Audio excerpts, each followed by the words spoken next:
America's Guard of Honor, A Brief History by Robert M. Albertson, Jr. Symbols, Guardians of an Emblem. The origins of what would become the United States Army Institute of Heraldry date back to the fierce urgency of World War I, a conflict that forever altered military tradition. In the heat of global warfare, the American military recognized an urgent need for distinct visual symbols, identifiable patches and insignias to foster unity, instill pride, and enhance unit cohesion on chaotic battlefields. Though informal at first, the role of heraldry soon became critical, driving the military to formalize and centralize oversight of its visual traditions. By October 19, 1918, the first official shoulder-sleeve insignia, belonging to the 81st Infantry Division, nicknamed the Wildcat Division, set a benchmark for military symbolism. Quickly thereafter, the emblematic designs of the 82nd Infantry Division and others followed suit, proving the profound psychological power heraldry could wield. Yet, despite this clear value, heraldic oversight initially remained scattered among various Army departments. Through subsequent decades, from the interwar period into the crucible of World War II, the necessity of centralized expert control became undeniable. Emblems, badges, and insignia proliferated, each needing careful design, rigorous symbolic evaluation, and consistent standardization.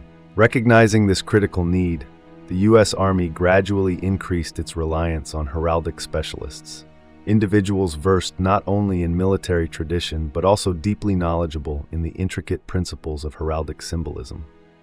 Finally, during President Dwight D. Eisenhower's administration on September 10, 1960, the United States Army Institute of Heraldry was formally established at Fort Belvoir, Virginia, bringing decades of scattered efforts under one authoritative umbrella. This pivotal move recognized heraldry's central role in reinforcing morale, unity, and identity throughout the Army's ranks. At its core, the Institute was a harmonious blend of precise civilian specialists and seasoned military professionals. These heraldic experts brought historical accuracy, symbolic richness, and aesthetic precision to every emblem under their care. Their duty extended far beyond simple design. Each insignia was subjected to rigorous scrutiny, ensuring it embodied and reinforced the Army's core values: loyalty, duty, respect, selfless service, honor, integrity, and personal courage. The Institute of Heraldry's meticulous standards led to some of the military's most revered symbols, including the Combat Infantryman Badge, CIB, Ranger and Special Forces tabs, and the Parachutist Badge. Each emblem transcended mere decoration. It represented a solemn commitment to capability, courage, and readiness. Among these distinguished symbols, the AA insignia of the 82nd Airborne Division stood prominently, revered globally, its legacy shaped by extraordinary bravery and decisive actions across continents. These principles, formalized in the 1990s but rooted deeply in the Army's traditions, are not abstract ideals. They are battle-hardened truths worn into the fabric of the all-American legacy. Loyalty is represented in the blue circle, its color echoing the canton of the American flag, a ring of commitment unbroken. Within the 82nd, loyalty isn't just pledged to the nation, it's fiercely upheld among brothers in arms.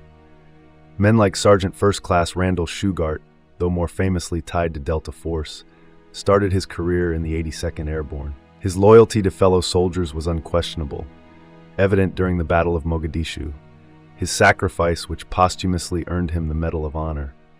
Duty lives in the Red Square, the field of fire where tasks are not optional, and responsibility weighs heavier than the rucksack. When paratroopers from the 82nd were the first to deploy during Operation Urgent Fury in Grenada in 1983, it wasn't a glamorous mission, but it was necessary, and they performed without hesitation.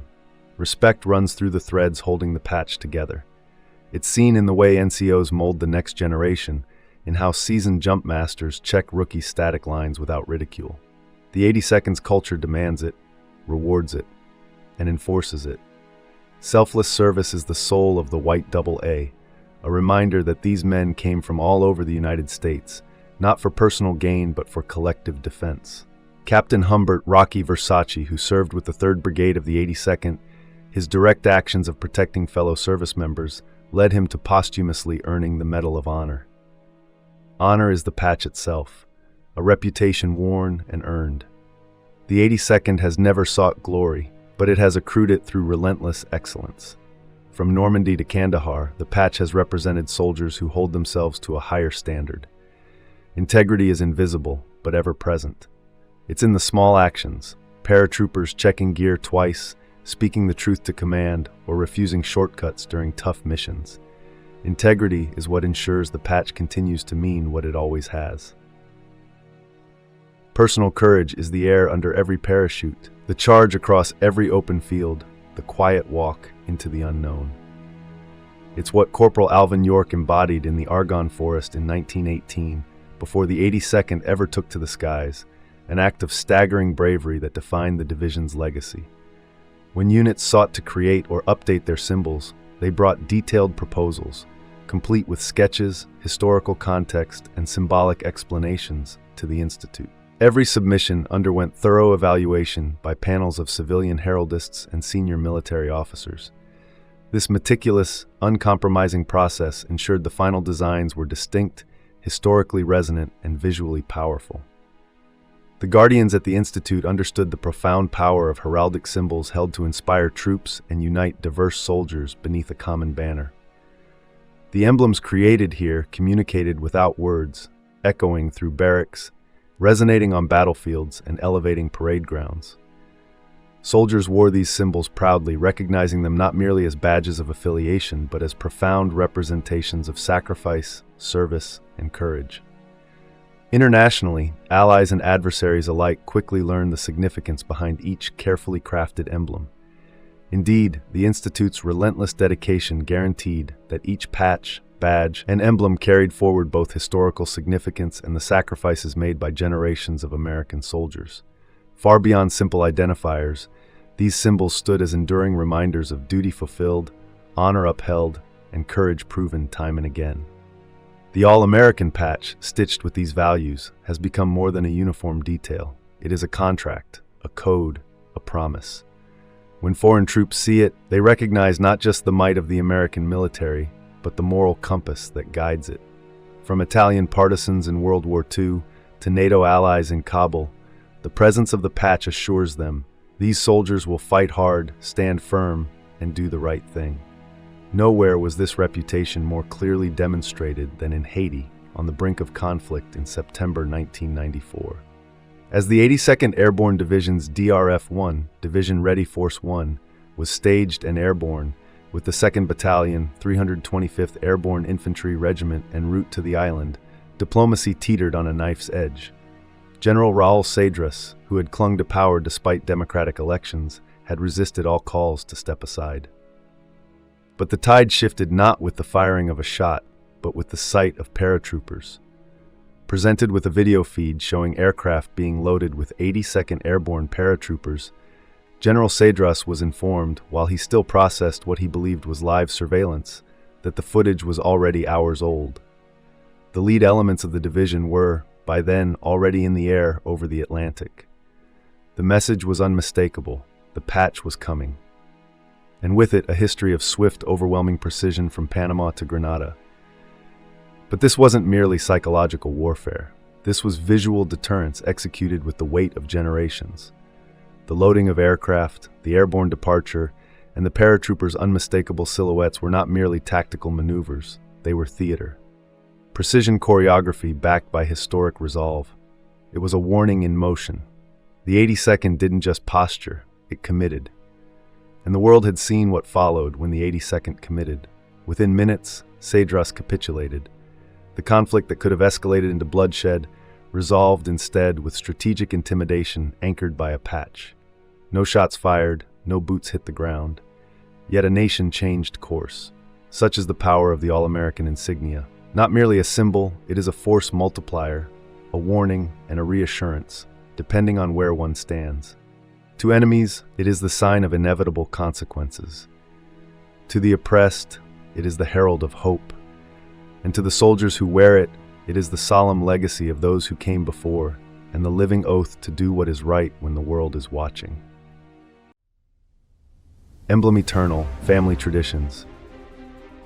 In the quiet glow of a setting sun, where the golden hues of tradition meet the steadfast lines of duty, the story of America's military service unfolds, a narrative painted with the delicate brushstrokes of commitment, sacrifice, and familial legacy. In a nation of roughly 340 million, the all-volunteer force draws from a razor-thin slice of the population. Less than 1% serve. That's approximately 3.4 million Americans in uniform per generation. But even that number doesn't tell the whole story. Not when you drill down into the data that really matters.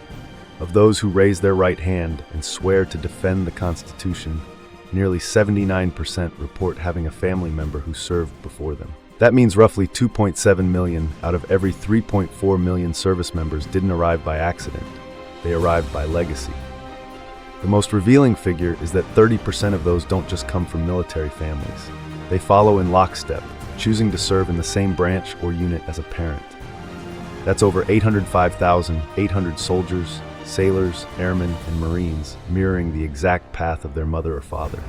Same shoulder patch, same creed, same ground.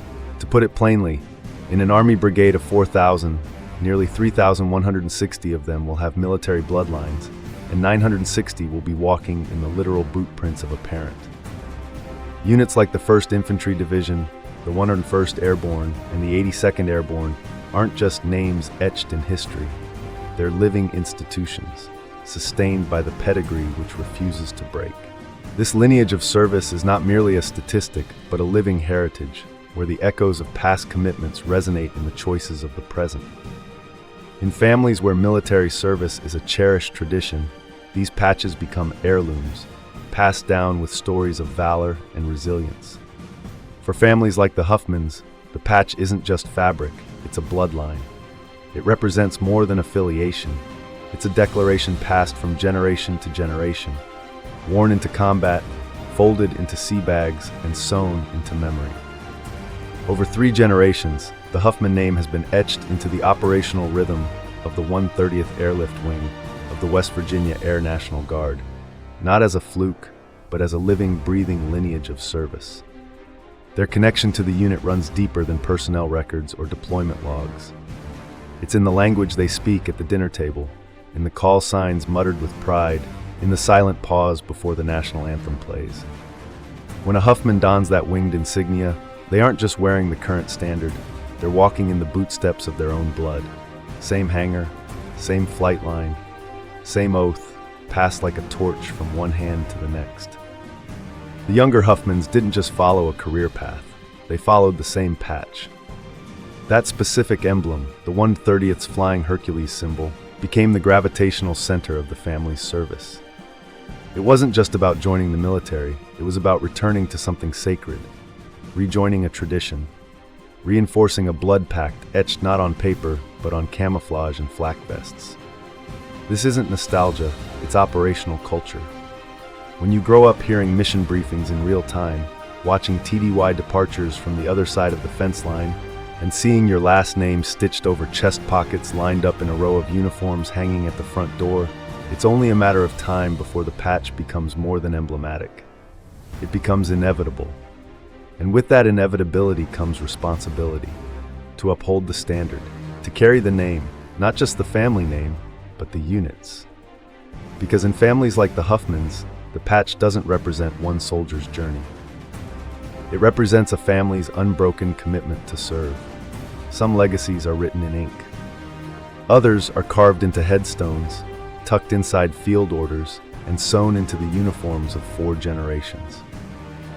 The Ugarte family didn't stumble into service, they built their lives around it. From the smoking ruins of World War II to the IED-riddled convoys of the 21st century, the Ugartes have worn the uniform like a second skin, each generation stepping forward as the last stepped back. It started with a rifleman in the European theater, an Ugarte grandfather who fought his way across France with the quiet resolve of a man who understood that history isn't something you witness, it's something you earn. He came home with ribbons, a limp, and a sense that his children would one day stand where he had, and they did. The second generation traded M1 Garands for M16s and ponchos for Kevlar, pushing through Vietnam's jungle rot and the cold calculus of Cold War-era operations. No ceremony, no spotlight, just orders, grit, and the unspoken family expectation. When the nation calls, you answer. By the third, the battlefield had changed, but the bloodline hadn't. Desert Storm, Iraq. The Ugartes were still in the fight. This time, one son served as an officer, the other as an enlisted man, both wearing the same name tape, both understanding that rank meant nothing in the face of tradition. In forward operating bases half a world away from where their grandfather had fought, they found themselves carrying his war stories like doctrine, part mythology, part marching orders. Now a fourth generation carries the weight. Digital camouflage, modular plate carriers, and biometric security checkpoints have replaced the sandbags and MREs of the past. But the oath, the discipline, the why remains the same. A family doesn't survive 4 generations in the army without sacrifice. Missed birthdays, empty chairs at holidays, folded flags. And yet the Ugartes never wavered. They don't wear the uniform because they have to. They wear it because that's what Ugartes do. Their legacy isn't a chapter in a history book. It's an active file, still growing, still marching forward. In an army where fewer and fewer families carry the torch, the Ugartes stand out not for their medals, but for their consistency. For proving again and again that duty doesn't dilute across generations, it deepens. And somewhere in the pages of the Army's personnel files, 4 generations of the same bloodline serve as a case study in American resilience. Not as a footnote, but as a standard. Remarkably, the Thomas family exemplifies this tradition. Spanning 5 continual generations, their service in various Army units underscores a deep familial commitment to military duty. From World War I to recent deployments, each generation of the Thomas family has participated in combat, illustrating the enduring nature of military commitment within families. The emblems worn by these service members are more than mere patches. They are symbols of enduring values and shared histories.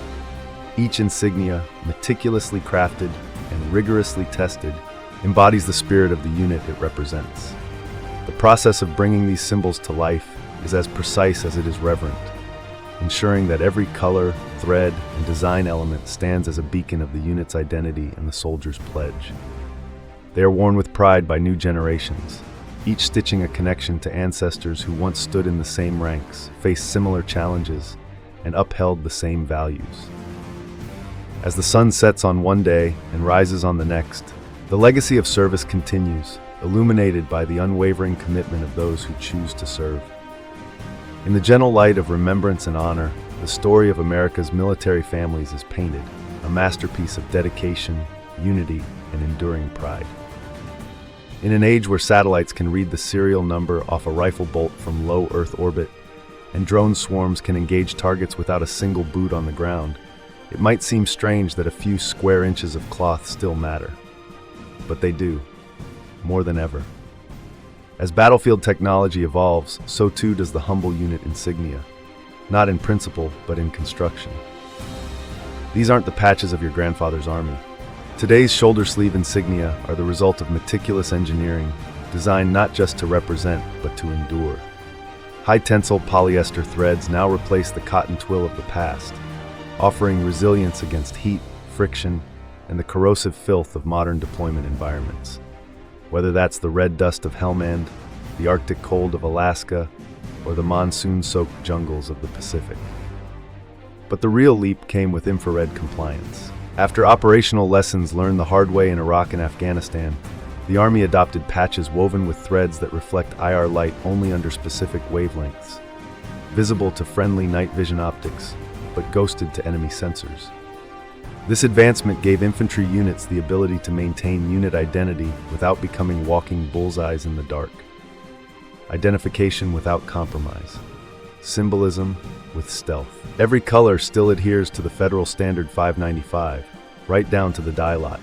Every inch is battlefield tested for abrasion resistance, sweat saturation, flame exposure, and UV fading. The average civilian might look at a patch and see a novelty, but the soldier knows better.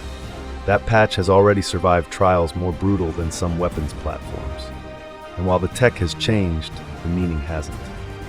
Unit insignia are not just textile. They're time machines, a link between the past and present. A fresh recruit's patch is the same design worn by men who held the line at Bastogne, who jumped into Normandy at midnight, who slogged through Quai and patrolled Kandahar's burning roads. Each one connects the living to the fallen and the future to the legacy. It's not an accessory, it's a burden, a badge, a promise. For families with generations in uniform, patches become heirlooms, preserved not in glass cases, but in folded flags and old duffel bags, worn by sons where fathers once bled, stitched anew on shoulders that remember. They speak a language that transcends rank and MOS, one of honor, one of sacrifice, one of duty. And that's why no algorithm, no autonomous system, no drone strike will ever replace it. Because while war evolves, the spirit of the soldier and the symbol he wears over his heart remains unmoved. Decades after the guns fell silent, Major General James Gavin stood as both legend and witness. He didn't speak often of sentiment, but when he did, it cut deep. That patch, he said, eyes fixed on the AA, does not belong to any one soldier. It belongs to history itself, bearing witness to the courage, unity, and sacrifice of thousands. He wasn't exaggerating. Across the killing fields of Europe, from the smoke-choked ruins of St. Mère-Église to the frozen hellscape of Bastogne, the AA wasn't just recognized, it was revered. Civilians emerged from cellars and shattered storefronts not just to greet Americans, but to greet that patch. It came to symbolize liberation, resolve, and the ironclad promise that the All-Americans were near. In village after village, the insignia was burned into memory as the advance guard of freedom itself. The man who carried it, Gavin, the youngest division commander in World War II, became indistinguishable from the patch. His legend, earned in the chaos of airborne drops and street-to-street combat, reinforced what the insignia already stood for. But it wasn't just his legacy. It belonged to every man who fought beneath it. Every drop zone, every trench, every charge forward when retreat seemed easier. And that weight didn't vanish with time. It transferred from one generation to the next. Families like the Gavins and Taylors didn't just produce soldiers, they built bloodlines around service. From World War II's battlegrounds to the counterinsurgency operations of Iraq and Afghanistan, these families didn't watch history unfold. They participated, again and again, in the same uniforms, under the same flags, bearing the same insignia. The names change, the terrain changes, but the patches remain. And they aren't chosen by accident. Modern descendants don't stumble into these divisions. They seek them out. They request the same units their parents and grandparents once fought in, not out of nostalgia, but because that's where the legacy lives. In the 82nd Airborne, the 101st Airborne, and the 1st Infantry Division, the numbers bear it out. These storied commands record some of the highest rates of multi-generational enlistment in the entire U.S. military. The sons and daughters of warfighters return not just to serve, but to honor, to carry forward the mission, to earn the right to wear the same insignia that led men through Normandy, Saigon, Fallujah. Indeed, veterans like Command Sergeant Major Kenneth Rock Merritt, who jumped into Normandy in 1944 and subsequently served through Korea and Vietnam, perfectly encapsulate this sentiment. Merritt often highlighted the enduring power of the insignia, remarking proudly, "That right there, that tells them who we are before we say a word." Today's soldiers, deploying from C-17s into hostile terrain or engaging as peacekeepers in tense global regions, carry forward this honored tradition. The insignia they wear, meticulously crafted, historically significant, and universally respected, transcends mere fabric. Allies recognize it immediately, civilians remember it fondly, and adversaries respect it deeply. For these soldiers, especially those whose service echoes through generations, each patch represents an unspoken oath, binding their courage and resolve to the storied legacies of their ancestors.